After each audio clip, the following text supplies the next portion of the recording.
건강 365 오늘의 주치 배창범 신경과 전문의와 함께하겠습니다. 안녕하십니까? 안녕하십니까. 안녕하세요. 칠곡가톨릭병원 신경과 전문의 배창범입니다. 네.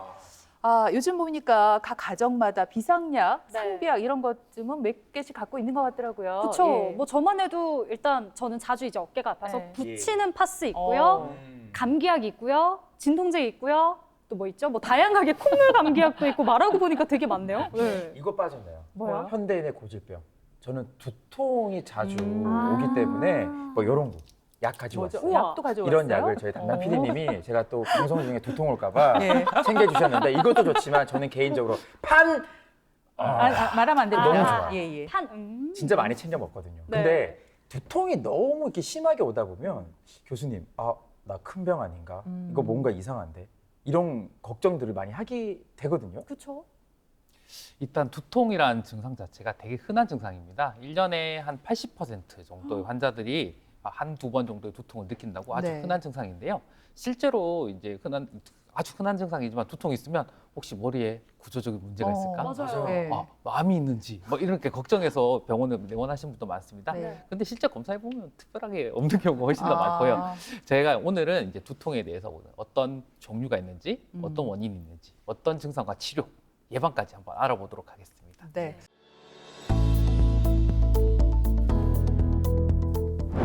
바쁜 일상을 사는 현대인들의 고질병, 두통. 머리가 띵하고 쿡쿡 쑤시거나 뒷골이 당기는 등 사람마다 증상이 다양한 만큼 두통의 원인도 천차만별이라는데요.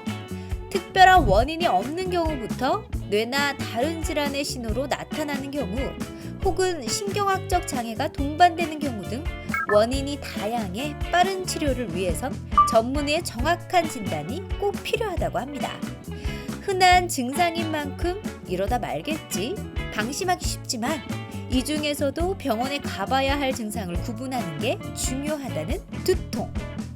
일상에서 겪는 다양한 두통의 원인과 증상에 맞는 치료법, 환자들이 생각하는 두통의 흔한 오해들과 평소에 실천할 수 있는 예방법까지 칠곡 가톨릭병원 신경과 전문의 배창범 교수와 함께 알아봅니다. 근데 그중에서도 우리가 이거는 꼭 병원에 가야 하는 증상이다. 이런 것들은 알아둘 필요가 있을 것 같은데 두통에도 종류가 또 있다면서요? 네. 두통에는 크게 이제 1차성 두통과 2차성 두통을 나눌 수 있습니다. 말 그대로 1차성은 구조적인 문제가 없다고 알려져 있는 거고요. 거의 대부분의 두통 환자들이 1차성 두통에 해당됩니다. 2차성 두통에서 가장 대표적인 게 긴장형 두통과 편두통이고요. 그 외에도 이제 군발성 두통이라든지 그다음에 3차 신경 두통 이런 것들이 있을 수 있습니다. 다른 이제 그와 대조적으로 2차성 두통이 있는데요. 2차성 두통은 바로 이제 구조적인 문제가 있는 건데 저희가 이제 가장 대표적인 게 뇌혈관 질환, 뇌졸중과 뇌출혈 등이 있을 수 있고요. 그 외에 뇌종양들도 있고, 그다음 뇌수막염, 그다음 외상에 의한 두통, 그다음 약물에 의한 두통, 그다음 전신 질환에 의한 두통 이런 것들 이제 2차성 두통이라고 합니다. 야, 근데 저는 두통 종류가 이렇게 많은지 몰랐어요. 1차성 두통, 2차성 두통 종류가 굉장히 많은데 보통 이제 머리가 한쪽이 좀 띵하거나 뒷골이 당긴다 이런 걸 이제 편두통이지 않나 이렇게 생각을 하고요.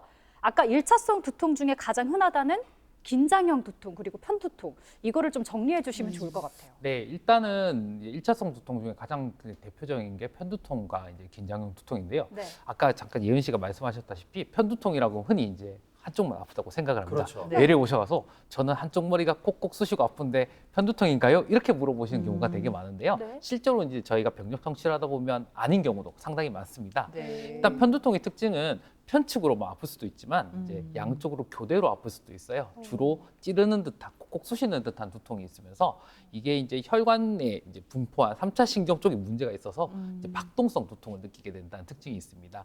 그리고 생각보다 두통이 되게 심해요. 그래서 약을 안 먹고는 보통 버틸 수 없을 정도로 이제 중등도 이상의 두통이 있고요. 대부분 빛이나 소리에 예민해져서 좀 두통 중에서도 어떤 환자분들이 조용하고 목소리도 되게 크지도 않습니다. 조용하고 어두운 방에서 이렇게 좀 앉아 있고 쉬고 싶어 하는 경우도 있습니다. 주로 이제 위장관 증상도 같이 동반이 되어서 오심이랑 구토들이 같이 이제 동반되는 경우가 많고요. 그와는 대조적으로 긴장형 두통은 주로 이제 오후에 더 악화가 되고 저녁에 더 악화가 됩니다. 그리고 머리 전체가 띠를 들어온 듯이 띵하게 느끼는 그런 두통이 있고요.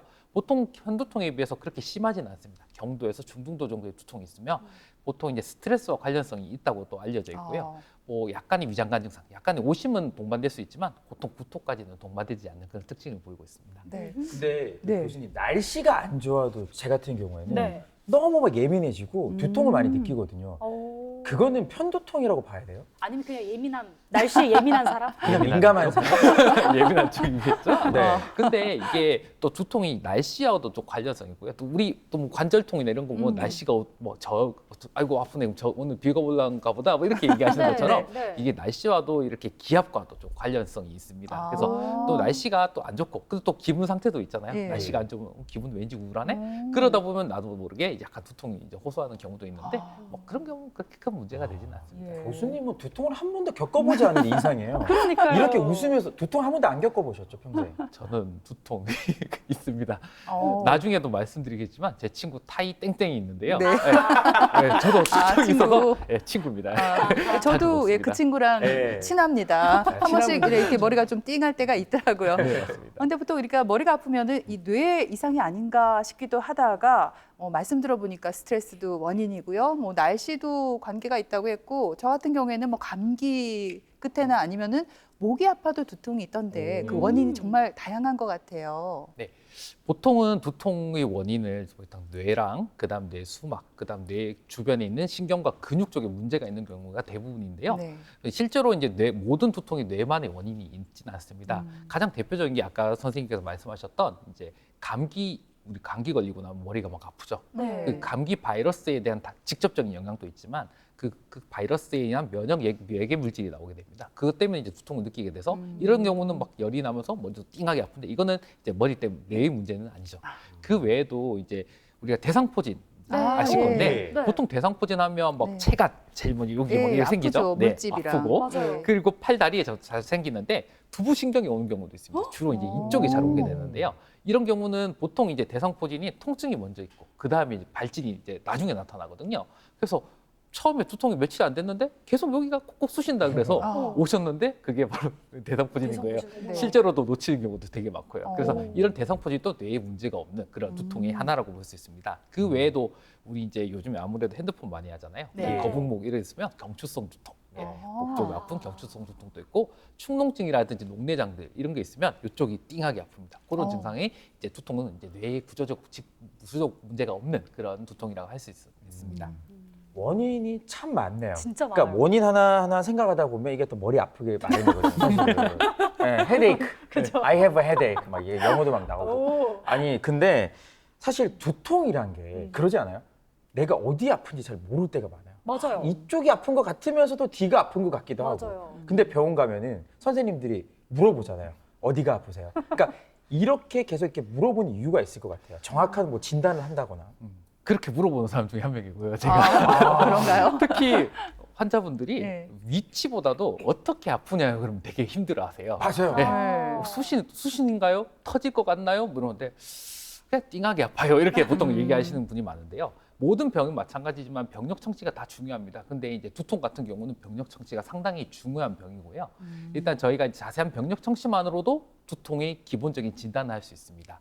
예를 들어서 두통이 언제 발생했는지, 그다음 얼마 주기로 발생하는지, 한 번 아플 때 강도는 얼마인지, 그리고 아까 말씀드렸던 오심이나 구토 등의 동반 증상이 있는지, 가족력이 있는지 이런 것들을 이제 저희가 다 종합해서 병력 청취를 하고 이제 두통에 대한 진단을 하게 됩니다. 근데 중요한 거 우리가 이 병원에 가서 꼭 진찰을 받아봐야 할 두통도 있을 것 같아요. 이런 두통은 일반적인 두통하고 좀 다를 것 같다는 생각도 들거든요. 주로 이제 50세 이후에 이제 두통이 발생하는 경우는 아무래도 이제 젊은 사람보다는 이제 나이가 드신 분들이 갑자기 뇌혈관 질환이라든지 뇌종양 같은 게 생길 수 있기 때문에 네. 그런 경우는 병원에 방문하셔야 되고요. 주로 아침에 일어났을 때 두통이 있다. 이런 경우는 이제 뇌압이 증가됐을 때 그런 경우가 있기 때문에 오셔야 됩니다. 그리고 점점 심해지는 양상이거나 보통 이제 두통이 딱 생기면 점점 아파오잖아요. 예. 그게 아니고 발생하고 5분 내에 갑자기 이제 엄청 진짜 깨질 듯한 진짜 흔히 말하는 분만통보다 심한 죽을 어머나. 듯한 두통이 분만통 예. 겪어보셨나요? 아니잖아요. 분만통은 정말 말할 수 없이 아프거든요. 그만큼 그 정도. 예, 예. 강렬한 두통, 어머나. 진짜 의식을 잃을 수도 있는데 벼락 그런 두통 이런 그렇죠, 거. 맞습니다. 벼락 두통입니다. 예. 그런 경우는 지주막하 출혈을 의심해 볼 수 있기 때문에 꼭 병원에 오셔야 됩니다. 그리고 일단 이전에 있었던 두통이 이제 예를 들어 저 같은 경우는 아까 네. 그 타이 땡땡과 친구라고 예. 그랬죠. 요쪽만 아픕니다. 요쪽만 진짜요? 아픈데, 예, 요쪽만 띵하게 아픈데 갑자기 머리가 전체적으로 깨질 듯한 두통일까, 아니면 뒤통수가 아프다. 이런 경우는 이상한데라고 해서 사진을 이제 두손을 처방해서 찍어보고 이런 경우도 있을 수 있고요. 예를 들어서 두통이 있는데 내가 말이 어눌해진다든지, 어머나. 한쪽 팔다리 힘이 빠진다든지, 네. 아니면 눈에 보이는 게 좀 제대로 안 보인다든지, 아니면 걷는 게 이상해진다든지, 이런 경우는 생각보다 이제 뇌의 구조적 문제가 있어서 이제 실제 저희가 진단하는 경우도 있기 때문에 꼭 이런 경우는 꼭 병원에 오셔서 이제 검사를 해보시는 게 좋습니다. 방금 말씀해 주신 경우에 해당해서 병원에 갔어요. 네. 근데 이렇게 보시더니 MRI나 CT를 한번 찍어봐야 될 것 같아요. 이 말 듣는 순간 무서울 것 같아. 갑자기 뭐 진짜. 심장이 롤러코스터 타다가 이렇게 아. 탁 내려간 듯한 엄청 이게 뭐 지난 살아온 날들이 막 지나갈 수도 있고 왜냐하면 두려울 수 있거든요. 맞아요. 이거 진짜 큰 병 아닌가. 어. 근데 그럼에도 불구하고 MRI나 이제 CT를 찍는 이유가 또 있을 것 같아요.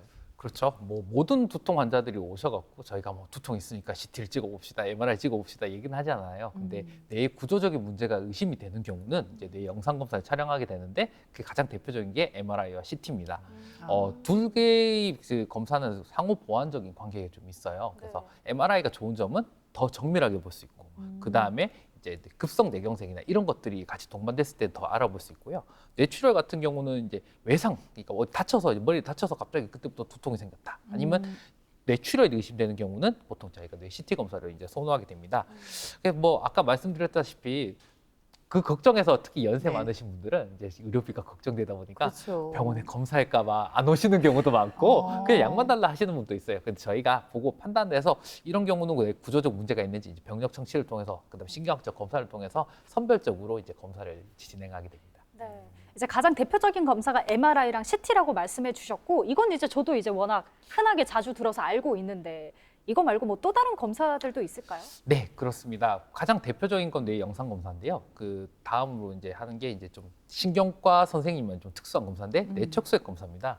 그러니까 뇌에서 이제 뇌 주변으로 도는 이제 척수액이 있는데요. 그 뇌척수액을 머리에서 저희가 뽑아낼 수는 없잖아요. 그렇죠. 그래서 보통 보면 새우등처럼 이렇게 네. 포장해서 등에서 뽑는 걸 그거 예, 아픈 거 아니에요? 특히 아기들 키우신 분들 한 번씩 이제 예. 보셨을 네. 겁니다. 아프죠, 당연히. 안 아플 수가 없는데 이런 경우는 되게 침습적 검사이기 때문에 저희가 이제 선별적으로 이제 검사를 시행하게 됩니다. 가장 대표적인 거는 두통이 있으면서 열이 나고 막 속이 안 좋고 토하고 이런 뇌수막염 증상이 의심된 경우에는 저희가 진단적 목적, 확진의 목적으로 뇌척수 검사를 시행하고요. 아까 선생님께 말씀하셨던 지주막하 출혈, 벼락 두통이 있는 경우에는 지주막하 출혈을 감별하기 위해서도 이제 뇌척수액 검사를 시행하게 됩니다. 요런 이제 뇌영상 검사랑 뇌척수액 검사 같은 경우는 1차적인 신경과 의원에서는 좀 하기가 어렵고요. 보통 이제 저희가 2차 종합병원 이상의 그런 상급 병원에서만 좀 검사가 가능합니다. 그 외에도 이제 피 검사 같은 것들이 있을 수 있는데 피 검사 같은 경우는 보통 이제 두통의 환자들이 다 하는 경우도 있긴 하지만 예. 보통 열이 나는 아까 뇌수막염 의심되는 분이나 아니면 두통, 그러니까 발열, 감염에 의해서 2차적으로 생긴 그 두통이 있을 때 저희가 보통 이제 피 검사를 시행하게 되고요. 마지막으로 이제 그 뇌전증에 의한 두통이 의심되는 경우는 뇌파 검사도 시행해 볼 수 있고, 그 다음에 혈관성 두통이라고 있습니다. 이런 경우 의심될 때는 이제 그 두개강내 초음파 이런 것들을 시행하지만 그 두 가지는 보통 기본적으로 검사를 시행하지는 않습니다. 근데 드라마 보면은 왜 두통이나 아니면 극심한 스트레스 받으면 이게 막 쓰러지는 경우 있잖아요. 깜짝이야. 네. 진짜 리얼하죠. 잘하셨어요. 네, 그럼 뒷목 잡으면 맞아요. 그러면 그런 분들이 꼭 식음을 전폐하고 드라마의 전개상 흰 띠 같은 걸 이제 묶습니다. 맞아요. 이게 제가 건강학적으로 제가 접근을 한번 해봤어요. 어. 이유가 있지 않을까? 뭔가 좀 이렇게 고정도 시켜주고 오. 도움이 될까요? 저랑 똑같은 드라마를 보셨는가 봅니다. 저도 그렇게 봤는데요. 예, 예. 아침 드라마. 재방송으로 봤는가 봐요. 네. 그래서 두통 환자 갑자기 이제 주인공이 큰 스트레스를 받습니다. 그럼 하면서 이렇게 이제 맞아요. 쓰러지듯 보통 이제 뭐 보면 뭐 회장님 이런 분들도 네네. 많고, 예. 그러고 나서 이제 다음 날 이렇게 뭐 띠를 두르고 있습니다. 노조하는 것도 아니고, 예. 그런데 이렇게 띠를 두르고 있으면 실제로 두통이 좀 호전이 되는데요. 그 진짜로요? 이유는 띠를 두른 주변의 근육과 신경을 이제 자극하게 되고 그러면 이제 두통이 경감되게 됩니다. 실제로 저희가 어렸을 때 보면 복통이 있어서 배 아프다고 이제 누워 있으면 할머니도 오셔서 할머니 손은 약손 하면서 만져주시잖아요. 네. 그러면 좀 덜 아픈 것 같아요. 그거랑 똑같은 기전이야 생각하시면 됩니다. 네. 와, 신기하다. 아니, 근데 저는 회장님도 아닌데 왜 저는 뒷목을 자주 잡는지 모르겠어요. 아니, 진짜로 제가 이렇게 고개를 갑자기 확 돌리면 이렇게 할 때가 종종 있거든요. 그래서 전 설명을 들으면서 이게 경추성 두통인가라고 생각을 했는데 이건 어떤 두통이라고 봐야 돼요? 그 선생님처럼 이제 고개를 딱 돌렸을 때 아픈 거는 경추성 두통의 가능성이 크고요. 저는 네. 회장님 같은 경우들은 이제 긴장형 두통 또는 혈압이 높아져서 생기는 그런 두통을 생각해 볼 수가 있습니다. 아하, 네. 회장님이랑 저는 다른 두통이다. 그러니까요. 그리고 또 주변에 보면요. 저는 그렇진 않은데 제 친구들이 갑자기 이제 머리가 아파서 본인 달력을 보면은 희한하게 그게 생리할 때가 다 돼서 그렇게 머리가 아프다고 하더라고요. 그러니까 생리 주기 전으로 두통이 온다? 이거는 좀 어떤 연관성이 있을까요? 네, 실제로도 편두통이 있는 여성 환자들 중에서 그 생리 기간 중에 이제 편두통이 증가되는 경우가 50% 이상 된다고 합니다. 네. 그래서 이거 왜 원인이 뭘까 생각해 보니까 여성 호르몬 중에 에스트로겐이 있습니다. 네. 그 에스트로겐이 월경 전후 이틀 동안 급격하게 변화가 일어나는데요. 그래서 이제 두통이 이제 편두통이 그 주변으로 이제 심해지게 되는 거죠. 환자분들 중에서 이제 편두통이 평소에 있지 않고 진짜 생리 기간에만 있는 경우도 있습니다. 그래서 대부분 생리통으로 잘못 오인되는 경우도 있는데 네. 그런 경우는 자세히 들어보면 이제 편두통이 그런 있는 경우도 실제로 있습니다. 그래서 약도 두통, 치통, 생리통에는 땡땡땡 이런 약이 있는가 봅니다. 네, 개보 X. 정말 이 두통이 누구나 자주 겪는 흔한 질환이잖아요. 그래서 약국에 가보면 두통약이 종류가 엄청나게 많더라고요. 뭘 먹어야 될지 고민인데 고민을 좀 해결해 주셔야죠. 네. 어떤 걸 고르면 될까요? 예, 두통이 있을 때 적절하게 치료를 이제 약을 드셔서 치료하는 것은 이제 정말 이제 두통 호전에도 많은 도움이 되고요. 가장 많이 대표적으로 쓰는 거는 이제 아세타미노펜 계통의 제 친구 타이엑세스 네. 그리고 이제 나프록센 같은 이제 비스테로이드성 소염제를 많이 씁니다. 그리고 이제 편두통 같은 경우는 편두통 특이 약물이 있는데 트립탄이라는 약이 있고요. 이런 경우는 이제 편두통이 발생할 때 빨리 먹으면 드라마틱하게 호전을 보일 수 있습니다. 그리고 긴장형 두통 같은 경우는 그 두통약뿐만 아니라 근이한제, 그다음 항불안제제를 같이 동반하면 두통에 많이 이제 도움이 됩니다. 근데 약 먹을 때마다 저는 좀 고민이 돼요. 분명히 효과가 있으니까 먹긴 하는데 네. 혹시나 뭐 내성 생기거나 맞아요. 부작용 같은 거 있을까 봐 너무 고민되거든요. 네. 다들 그렇게 물어보시는데요. 모든 약이라는 건 부작용이 동반될 수밖에 없습니다. 근데 이제 두통 같은 경우는 특이한 부작용이 있는데요. 바로 약물 과용 두통입니다. 제가 예를 들면 이제 특히 이제 노인분들이 많아요. 네. 노인분들이 많고 옛날부터 머리가 아팠고 그래서 계속 약을 드세요. 그래서 뭐 따먹는 그런 약도 있습니다. 액상약이 있는데요. 예, 그런 약들을 매일 드세요. 제가 좋아하는 맞습니다. 아까 말씀하셨던 그 XX인데요. 네, 그 약을 이제 계속 매일 복용하시다 보면 그 약 때문에 두통이 유발되는 경우가 있습니다. 약간 교과서적으로 말씀드리자면 약물 과용 두통이 생기면 원래의 두통 양상이 사라져 버립니다. 그리고 어떻게 되냐면 하루 종일 지속되는 띵한 양상의 두통이 생기는데요. 또 이런 분들이 또 약을 좋아하시기 때문에 또 약을 드십니다. 드시고 나면 그 약 효과가 있는 동안은 또 두통이 좀 줄어들어요. 완전 없어지진 않고요. 근데 약 효과 떨어지면 다시 또 아프다. 이렇게 이제 호소하시는 경우가 있고요. 딱 이렇게 약물 과용 두통 환자가 오시면 딱 이렇게 얘기해요. 치료도 정말 어렵습니다. 치료할 때 한 2주 정도는 고통스러우실 건데 괜찮으세요? 이렇게 물어볼 정도로 치료도 되게 고통스럽고요. 힘들어합니다. 그래서 이렇게 약물을 주기적으로 장기간 복용하시는 분들은 좀 신경과 전문의랑 좀 상의를 하셔갖고 약을 이제 그 횟수, 그다음 일수 자체를 좀 조절하는 게 많이 도움이 됩니다. 네.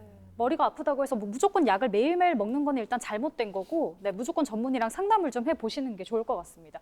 근데 특히 또 임신하신 분들 같은 경우에 약을 무엇보다 좀 잘 먹어야 되잖아. 제한되는 부분도 있고 뭐 두통약을 먹어도 된다면 좀 어떤 종류를 먹어야 될까요?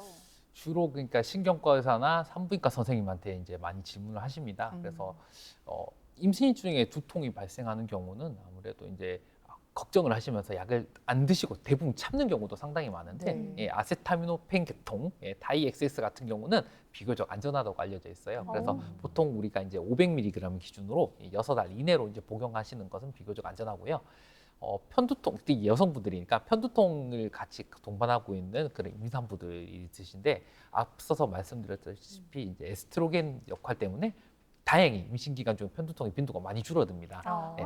근데 이제 그래도 발생할 수 있잖아요. 그쵸. 그래서 그런 경우는 이제 다이엑스엑스 복용하셨다가 안 되는 경우 편두통 특이 약물인 트립탄도 이제 제한적으로 저희가 사용해 볼 수 있습니다.